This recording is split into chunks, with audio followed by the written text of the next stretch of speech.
اعوذ باللہ من الشیطان الرجیم بسم اللہ الرحمن الرحیم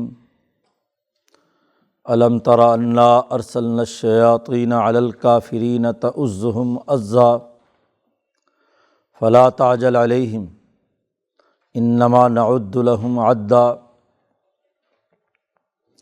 یوم نحشر المتقین الی الرحمن وفدا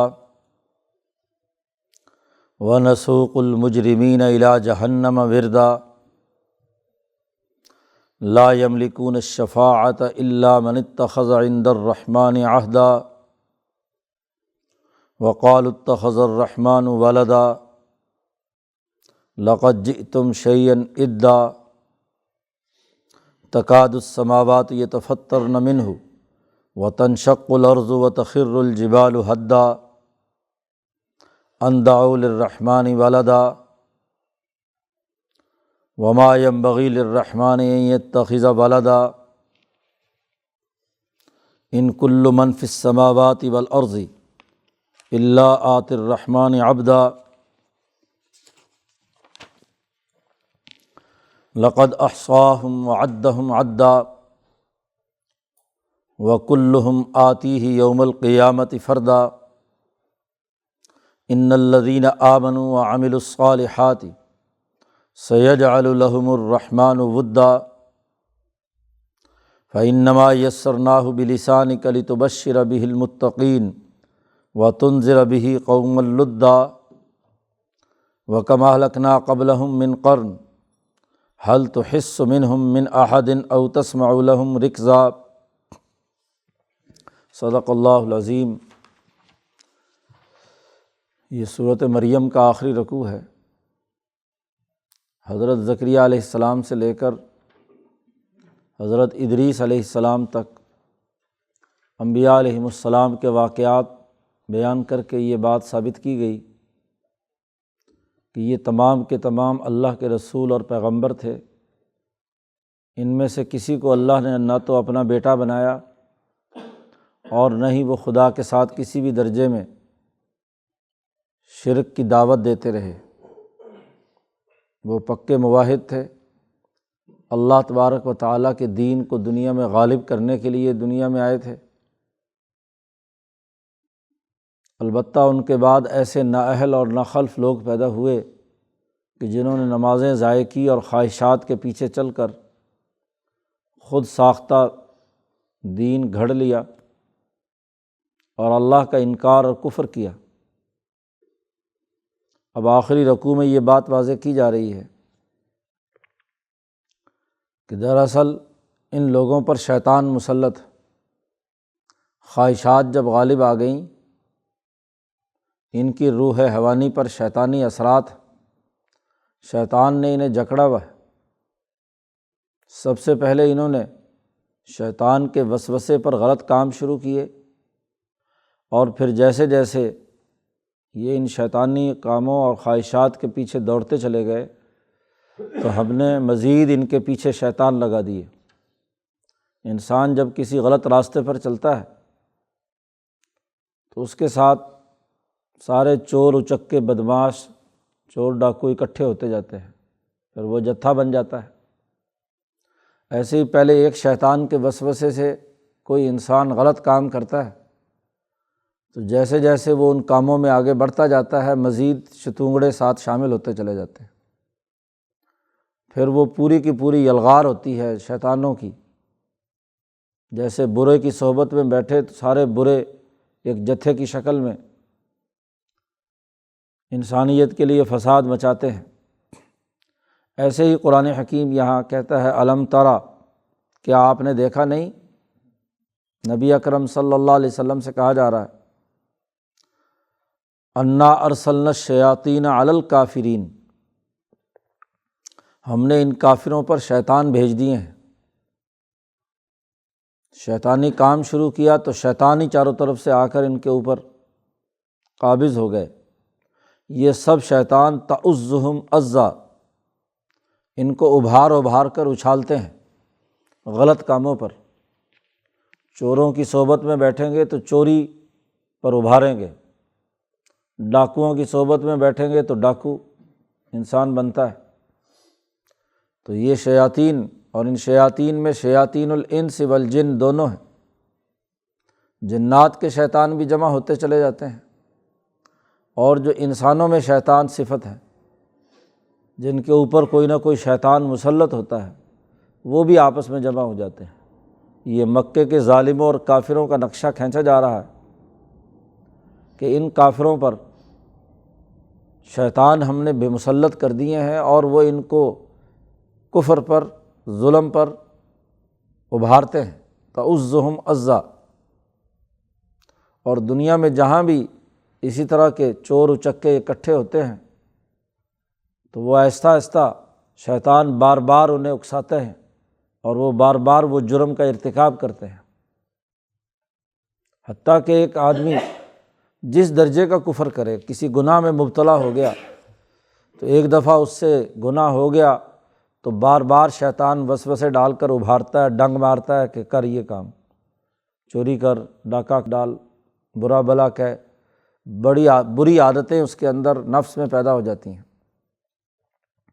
پھر لاکھ سمجھاؤ بجھاؤ، بلکہ بسا اوقات کام کرنے کے بعد ضمیر بھی ملامت کر رہا ہوتا ہے، لیکن شیطان پھر اکساتا ہے کہ نہیں یہ کام کر لو۔ تو شیطان جب کسی پر مسلط ہو جائے تو وہ اسے ضرور غلط راستوں پر ابھار کر مزید خرابی کی طرف لے جاتا ہے۔ نبی اکرم صلی اللہ علیہ وسلم سے کہا جا رہا ہے فلا تعجل علیہم، ان پر عذاب کی جلدی مت کیجیے، یہ تو بتدریج جس طرح یہ ظلم میں اور جرم میں بڑھتے چلے جا رہے ہیں، ہر جرم ہمارے پاس الگ الگ لکھا ہوا ہے، انما نعد لہم عدا، ہم ان کی جو گنتی ہے وہ پوری کر رہے ہیں، اچھی طرح شمار کر رہے ہیں کہ کس لمحے، کس وقت، کس دن انہوں نے کون سا جرم کیا ہے۔ تو اللہ کا ایک نظام ہے کہ ایک وقت تک مہلت دیتا ہے، موت تک مہلت تھی کہ یہ توبہ کر لیں، لیکن جیسے جیسے مزید شیطانوں کے ابھارنے پر جرائم کا ارتکاب کر رہے ہیں، یہ سب ہمارے ہاں تحریر ہو رہا ہے، کوئی عمل ہمارے سے چھپا ہوا نہیں ہے، اور ہر عمل کی مجموعی سزا ضرور انہیں ملے گی، ان کا حساب کتاب ہمارے پاس ہے۔ اسی طرح جو متقین ہیں جن کا پیچھے تذکرہ کیا تھا کہ ان کے لیے جنت اور انعام ہے، اور ان کی ہدایت میں مزید اضافہ ہوتا رہتا ہے۔ قرآن کہتا ہے یوم نحشر المتقین الی الرحمن وفدا، اس دن جب ہم تمام متقین کو جمع کریں گے اور وہ سب کے سب جمع ہو کر رحمان کے پاس آئیں گے، اور آئیں گے وفد کی صورت میں۔ وفد کہتے ہیں وہ جسے بطور خاص عزت اور احترام کے ساتھ بطور مہمان کے اپنے ہاں بلایا جاتا ہے۔ تو اللہ تبارک و تعالیٰ متقین کی مہمانی کرتے ہوئے انہیں عزت اور احترام سے اپنے پاس بلائیں گے۔ تو ہم متقین کا حشر اللہ کے سامنے وفد کی صورت میں کریں گے، مہمان، عزت افزائی، اور جب مہمانوں کا کوئی وفد آتا ہے تو ان کا استقبال کیا جاتا ہے، ان کے لیے کھانے پینے کا بندوبست کیا جاتا ہے، ان کو عزت و احترام دی جاتی ہے۔ تو متقین کا حشر ہم رحمان کی طرف کریں گے بطور اعزاز و اکرام کے۔ اور اس کے مقابلے میں قرآن کہتا نسوق المجرمین الی جہنم وردا، اور مجرمین کو ہانک کر لے جائیں گے جہنم کی طرف، اس حال میں کہ وہ پیاسے ہوں گے۔ وردا، جانور جب پیاسے ہوتے ہیں تو جو چرواہا انہیں دریا یا کسی نالے پر، تالاب پر لے جاتا ہے تو وہ انہیں پتہ ہوتا ہے پانی پینے کا وقت ہے تو دوڑتے ہوئے جاتے ہیں، لیکن جب یہ جہنم کے قریب پہنچیں گے تو نظر آئے گا یہ تو معاملہ ہی اور ہے۔ نسوق، ہانک کر لے جانا، ادھر ادھر سے گھیر گھار کر، کوئی ادھر ادھر پھر رہا ہو جانور تو اسے اس ورد میں شامل کرتے ہیں، اور اگر نہیں تو پھر ڈنڈے سے اس کی مرمت کر کے اس کو ادھر شامل کرتے ہیں۔ سائق پیچھے چلتا ہے اور قائد آگے ہوتا ہے۔ ریوڑ جو عرب لوگ چراتے تھے، جو چرواہا سب سے آگے چل رہا ہے وہ اس ریوڑ کا قائد ہوتا تھا، قیادت کرتا ہے، اور سائق ایک پیچھے ہوتا تھا۔ پیچھے والا جس ادھر ادھر بھیڑ پیچھے رہ جائے تو اس کو ڈنڈے مار کر آگے کرتا ہے۔ تو متقین جب اللہ کے سامنے آئیں گے تو وہ وفد کی صورت میں ہوں گے، وہ اپنے کسی نہ کسی قائد کے ساتھ ہوں گے۔ انبیاء علیہم السلام، صحابہ، تابعین، اولیاء اللہ، ان کی قیادت میں وفد وہ وہاں پہنچے گا، اور ظاہر ہے کہ وفد کا سربراہ گفتگو کرتا ہے، تو اللہ تبارک و تعالیٰ سے ہم کلامی کا شرف انبیاء علیہم السلام کو حاصل ہوگا۔ جبکہ یہ جب جائیں گے تو ان کو پیچھے سے ہانک کر، ان کو ادھر ادھر سے گھیر گھار کر، اور ہوں گے پیاسے جہنم میں، اور جب وہاں پہنچیں گے تو گرم پھکتا ہوا پانی انہیں پینے کو دیا جائے گا، جس کی تفصیل پیچھے گزر چکی۔ لا یملکون الشفاعۃ الا من اتخذ عند الرحمن عہدا، یہ تمام جماعتیں جو متقین اور مجرمین کی وہاں پہنچیں گی، ان میں سے کوئی بھی اللہ کے سامنے سفارش کی طاقت اور قوت نہیں رکھتا، اس کو یہ قدرت حاصل نہیں ہوگی کہ وہ اللہ کے دربار میں سفارش کر سکے، سوائے اس کے کہ من اتخذ عند الرحمن عہدا، کہ جنہوں نے اللہ تبارک و تعالیٰ سے کوئی عہد لے رکھا ہے، اور ظاہر ہے کہ یہ وعدہ انبیاء کا ہے، یا اللہ نے از خود جن سے وعدہ کر لیا، صحابہ سے وعدہ کر لیا رضی اللہ عنہم ورضوا عنہ، یا اللہ نے کہا واللہ یحب المحسنین، کہ محسن لوگوں کے ساتھ اللہ محبت رکھتا ہے، اور ان سے وعدہ کیا ہے کہ اچھے کام کرو گے تو تمہیں جنت ملے گی۔ تو مخصوص افراد ہوں گے، اور وہ بھی اللہ کی اجازت کے بغیر سفارش نہیں کر سکیں گے۔ وہاں اس کے دربار میں اپنے اختیار سے کوئی آدمی سفارش نہیں کر سکتا، اور یہ سفارش کا نظام بھی تب کام کرے گا کہ جب جس کی سفارش کی جا رہی ہے اس میں کوئی نہ کوئی نیکی کے آثار ہوں، بنیادی طور پر وہ صحیح اور درست ہو، اور چھوٹی موٹی غلطیاں، لغزشیں، کوتاہیاں ہوئی ہیں تو اس کی سفارش کی جا سکتی ہے کہ چلو اس کو معاف کر دیا جائے۔ تو یہ سفارش ایسے نہیں کہ جس کو چاہے من مرضی کفر، ظلم، شرک کرے اور اس کی بھی سفارش کر کے اس کو پار کرا دیا جائے، ایسا نہیں۔ وقالوا اتخذ الرحمن ولدا، یہ ظالم اور کافر لوگ کہتے ہیں کہ رحمان نے بیٹا بنا لیا۔ پیچھے پورے واقعات میں بیان کیا گیا عیسیٰ علیہ السلام کے بارے میں تصور ان کا کہ وہ ابن اللہ ہے، اور بتوں اور پتھروں اور اسی طرح فرشتوں کے بارے میں کہ اللہ کی بیٹیاں ہیں، اللہ کے لیے یہ جاسوسی کرتی ہیں اس دنیا میں۔ تو یہ اللہ کی اولاد ماننے، رحمان کی اولاد ماننے کی بات کہتے ہیں۔ کبھی سوچا تم نے کہ لقد جئتم شیئا ادا، کہ تم نے بہت بھاری بات کا دعویٰ کیا ہے، بڑی غلط بات کہی ہے، اتنا بڑا جملہ اللہ کی شان میں کہ اللہ کے لیے اولاد مانتے ہو۔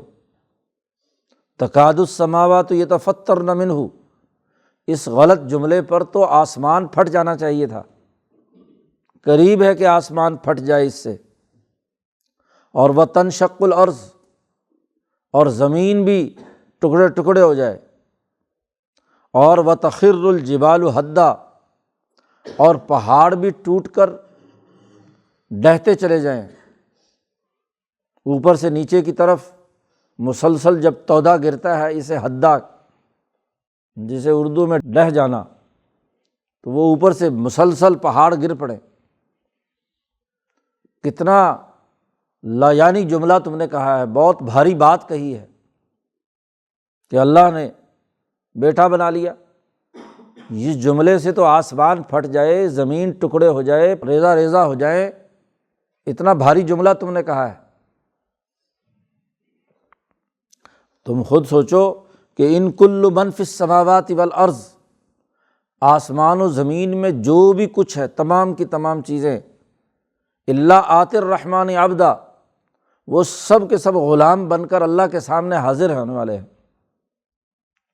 تو جب ہر چیز اللہ کی غلام بن کر اللہ کے سامنے حاضر ہونے والی ہے تو اللہ کو بیٹے کی کیا ضرورت ہے؟ بیٹا تو تب ہوتا ہے، یا بیٹیاں اس لیے بنائی جاتی ہیں کہ لوگ کام نہیں کرتے، لوگ حکم کے پابند نہیں ہوتے، تو چلو بیٹا یا بیٹیاں کام کریں گے۔ یہاں تو دنیا کی ہر مخلوق اور ہر شے اللہ کی غلام ہے، اللہ کے سامنے سر نہیں اٹھا سکتی۔ تو جب سب کی سب چیزیں الا آتی الرحمن عبدا اللہ کی غلام بن کر آنے والی ہیں، تو پھر اس کو بیٹا بنانے کی کیا ضرورت ہے؟ لقد احصاہم وعدہم عدا، اللہ نے ان کے لیے تمام ان کے اعمال وہ محفوظ رکھے ہوئے ہیں اور ان کی گنتی کر رکھی ہے۔ جو جو جملہ، جو جو بات وہ اللہ کے سامنے وہ بھی موجود ہے، اور پھر جتنی مخلوقات ہیں وہ تمام کی تمام ان کی گنتی کی ہوئی ہے۔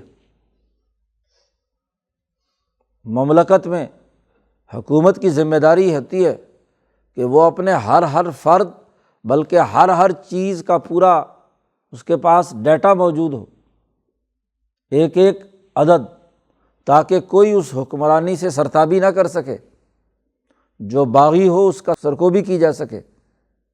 اللہ نے پوری کائنات گن کر پورے سسٹم میں گرفت میں رکھی ہوئی ہے۔ احصاہم، امام شاہ ولی اللہ نے احصاء کا حقیقت بیان کی ہے کہ پورے نظام میں پروئی ہوئی ہے اور ایک دوسرے کے ساتھ چسپاں ہیں۔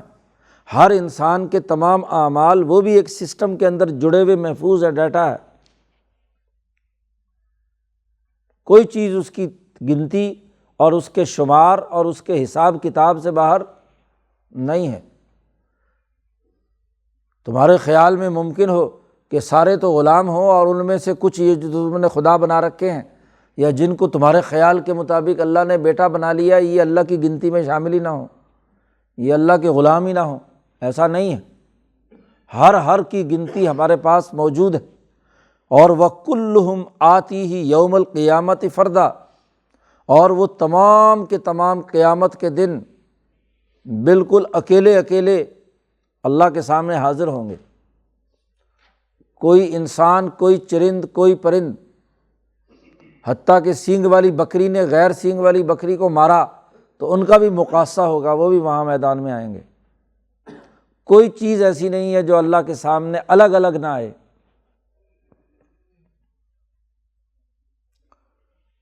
جب تمام چیزیں اس کے قبضے اور کنٹرول میں ہیں اور سب اس کی غلام ہیں، اس کے تابع ہیں، تو اس کو اپنے برابر کا شریک بنانے کی کیا ضرورت ہے؟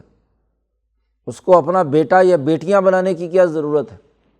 مکے کے مشرک کہتے تھے فرشتے بیٹیاں بنائی ہیں جو اللہ میاں کے لیے جاسوسی کا کام کرتی ہیں، بیٹیوں سے جاسوسیاں کروانی ہوتی ہیں۔ وہ تو اللہ کے غلام اور تابع ہیں، فرشتے مخلوق، اور اللہ کے حکم کی سرتابی کر ہی نہیں سکتے۔ تو ان کے بارے میں اس طرح کی بات کرنا، یہ تو آسمان و زمین کے پھٹنے کو دعوت دینا ہے۔ اس کے مقابلے میں ان الذین آمنوا وعملوا الصالحات، وہ لوگ جو ایمان لائے اور جنہوں نے ایمان کے تقاضوں کے مطابق صحیح اور اچھے عمل کیے، سیجعل لہم الرحمن ودا، تو اللہ پاک الرحمن ان کے لیے محبت کا اظہار کرے گا، ود، تو ان کو دے گا اللہ تعالیٰ محبت، اور محبت ہی دراصل جذب اور کشش، کھینچنے کا بنیادی کردار ادا کرتی ہے۔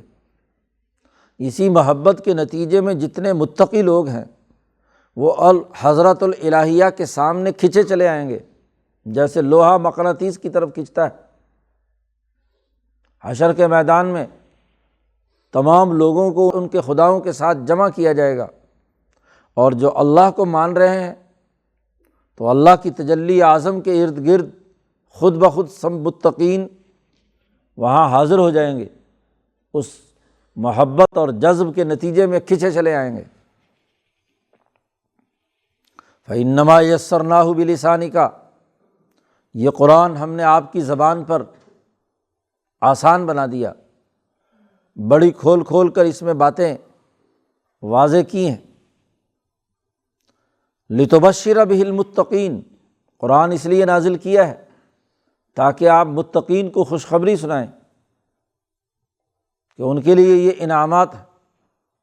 اور وَتُنذِرَ بِهِ قَوْمَ اللُّدَّ، اور جو جھگڑالو لوگ ہیں، مشرک اور کافر ہیں، ان کو ڈرائیں۔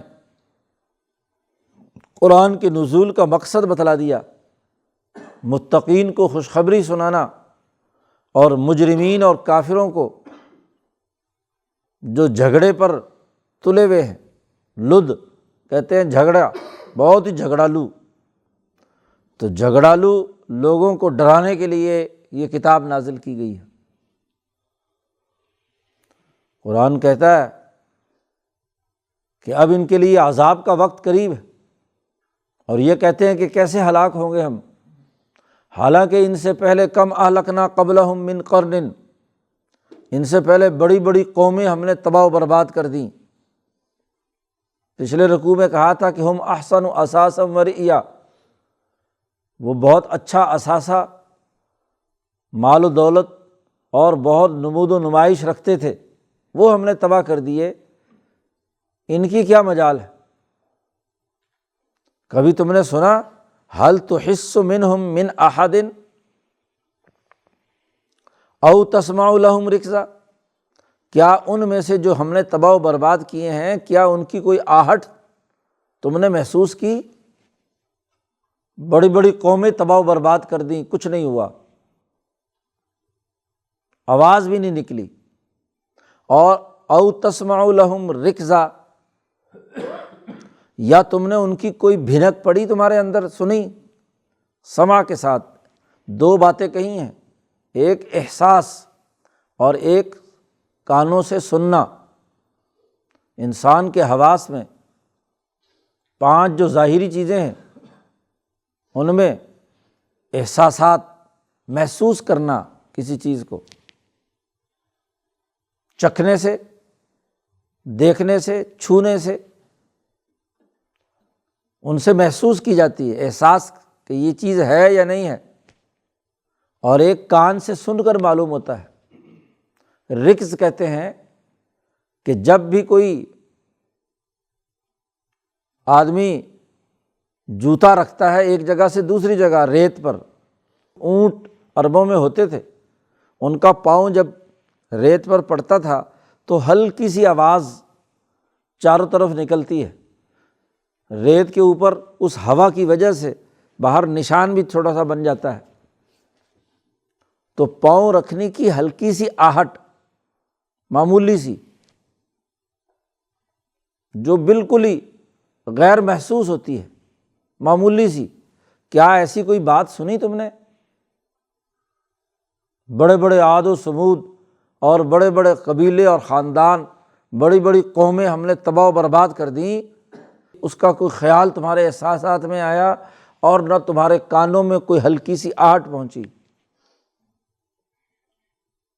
تو جب ان کی تباہی پر کچھ نہیں ہوا تو تم تو ان کے مقابلے میں بہت چھوٹے ہو۔ یہاں قرآن نے، مکی صورت ہے اور سب سے آخری جملے میں ان کو دھمکی دی ہے۔ مکہ کے آخری زمانے میں یہ صورت نازل ہوتی ہے کہ جب ہم نے بڑی بڑی قومیں پہلے تباہ و برباد کر دیں، تو اب اگر تمہاری ہلاکت کا فیصلہ کر لیا جائے تو تمہیں کون سنے گا؟ چنانچہ اس کے فوری بعد جب مدینہ حضور پہنچتے ہیں تو یہی بڑے بڑے ظالم ابو جہل، عتبہ، شیبہ، ان کا خاتمہ کر دیا جاتا ہے، تباہ و برباد کر دیے۔ اور اللہ نے کہا ایسی طرف سے میں تباہ کروں گا کہ تمہارے وہم و گمان میں بھی نہیں ہوگا۔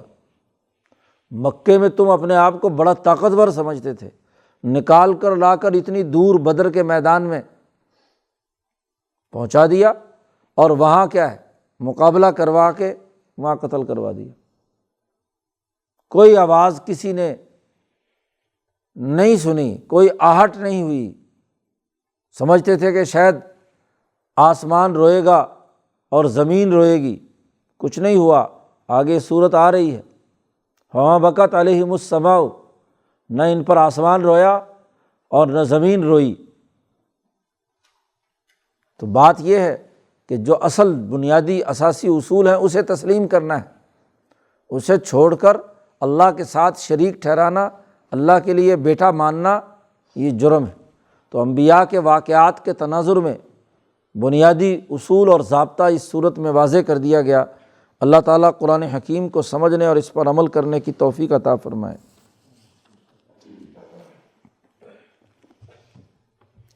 اللہ